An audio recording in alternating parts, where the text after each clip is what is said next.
চেষ্টা কখনোই বৃথা যায় না। জীবনে অনেকবার ব্যর্থ হবেন।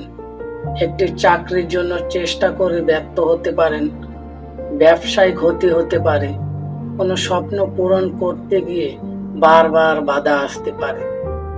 তখন অনেকেই বলে আমার দ্বারা হবে না, কিন্তু বাস্তবতা হলো প্রথমবার ব্যর্থ হওয়া আপনার অযোগ্যতার প্রমাণ নয়, বরং আপনি কোথায় ভুল করেছেন সেটা বুঝে আবার চেষ্টা করার সুযোগ।